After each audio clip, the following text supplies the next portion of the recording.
died, and several of them probably deserved it. So, with people being set such a bad example by big business, how are they supposed to respect each other, to act safely in society?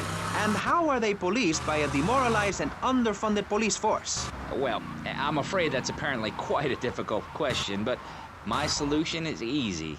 I'm gonna talk for a long time about a subject not in any way related, and pretty soon people will forget all about it.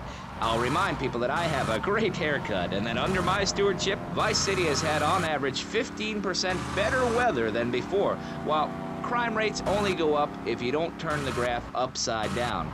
Turn it upside down, and they have halved under me, Alex Shrub. Vote Shrub for president and you'll have a friendly face in the White House, a man you can trust, a local man who likes golf and laughing and photo opportunities at your store or place of business. Just send me a letter. I'll send you an automated photocopied response. We call it democracy, and that's where the money goes. Just a minute. Don't interrupt. Let me finish. But you're not... And this man won't let me speak. You, Shorty, shut up and let me speak. I'm taller than him, ladies and gentlemen, by at least 3 inches, which means I'm a lot more respectable looking. Everyone knows politicians lie and steal and cheat, but at least with me in charge, you know I look good and I have a very supercilious manner. Besides which, I've been abroad and I prefer it here because I'm a man of the people. Vote Shrub. You'll get richer and you won't feel guilty about it. Enough! We're running out of time, and you completely failed to answer the question. I'm a professional. That's my job. And Mr. Hickory, what about you? All right, these problems are typical of what happens with an open border to the north. The state is filling up with trash. People who can't tell the difference between a swamp and a marsh. Guys who don't know the first thing about the legality of marrying within the family. That's why we need a river. People, I'm telling you, pick up your spades, go into your garden, start digging as deep and as far as you can. Pretty soon the whole state will be flooded and ruined, and then they'll have to leave. We must build a moat to the north or they will come down and ruin this great state. And Mr. Hickory, were you born in Florida? What a stupid question of all the cheek. Were you? Of course not. No one's been born in Florida since 1877, but I've been here for 5 years, which is a very long time. Yes, it is. A very long time. Almost as long as this show. Ladies and gentlemen, you're listening to Pressing Issues with me, Maurice Chavez, presiding over some of the least informed debate on the radio. In this episode of Pressing the Issue, we had Alex Shrub, Callum Crayshaw, and John Florida Hickory discussing safety. I guess you've all got to make up your own minds. Should we be as wet as fish or a corrupt money-grabbing thief? Gentlemen, I feel we really got somewhere, and that Vice City and people everywhere know a lot more than they did before we began. And now, over to Jonathan and Melissa to talk to you about public radio in your area. You're listening to VCPR, the radio station for disoriented and unrealistic college professors who wear fuzzy sweaters and find everything terribly interesting. I'm Michelle Montanius. And I'm Jonathan Freeloader. Public radio is very important. You may have heard my recent hour-long story about my hike in the park. That was fascinating and very important for everyone, even the blind. Play a selection, Jonathan. I think this is the part where I came to the big tree. I almost felt like I was there. You won't get this kind of nauseating detail on commercial radio. VCPR is 100% commercial free. Absolutely nothing interrupts your enjoyment of our fine programming and ability to tackle the important things like Jonathan's walk in the park. But we need you. Think of yourself as a member of this station, except you aren't allowed in the doors. That's an important metaphor for life.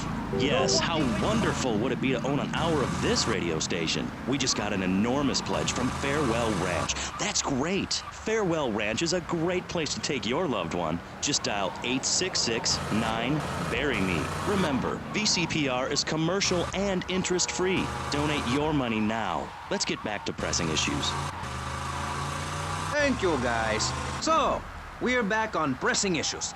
Just one of many fine shows you'll hear if you have the patience to listen to public radio.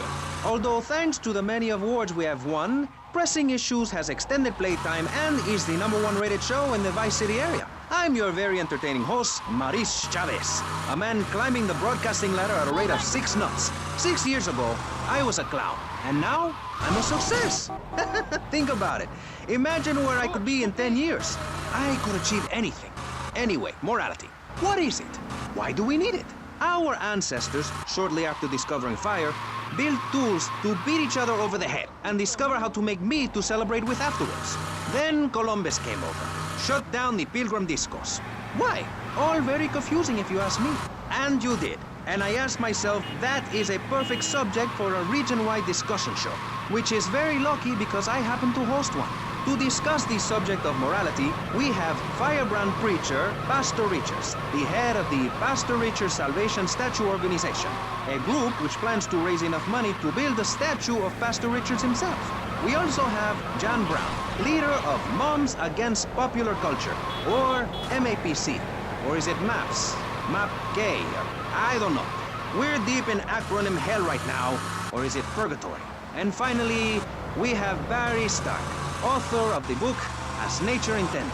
He's the editor of Vice City's Nature is Loose, and is working feverishly, it says here, to bring more nude recreation to Vice City.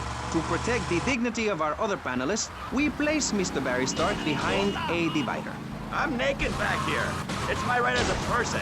Yes. Let's start with the obvious, yes? Is it moral to be naked? Yes, you can't stop me. Well, I'm a mother, so I have to deal with this issue every day. My adorable kids have learned that it's wrong to be naked. When it's bath time, they know to put on a bathing costume. That's also the reason there are no mirrors in my house. Nudity leads to bad, naughty things. Maurice, if I may interrupt, I haven't worn clothes since 1982.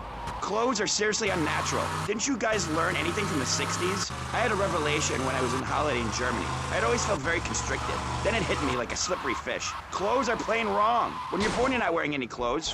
When you die, you're not wearing any clothes. I'm going to have to interrupt you there. What if you die at work? What if an enormous piece of machinery falls on you while you're working? Clothes lead to immorality. Nudity stops people from fighting. Have you seen an issue of National Geographic lately? People around the world are nude. You don't want to shoot a machine gun or a howitzer or a flamethrower if you're naked. It could burn or scald in quite a personal fashion, quite frankly. Have you been to the zoo? Animals are naked. If everyone were naked, there'd be no war. Everyone's complaining about crime and the theft of cars in the city. No one's ever stolen my car. No one's ever pickpocketed me. They've never even tried. That's because you're a degenerate loony. If the police were naked, it would set a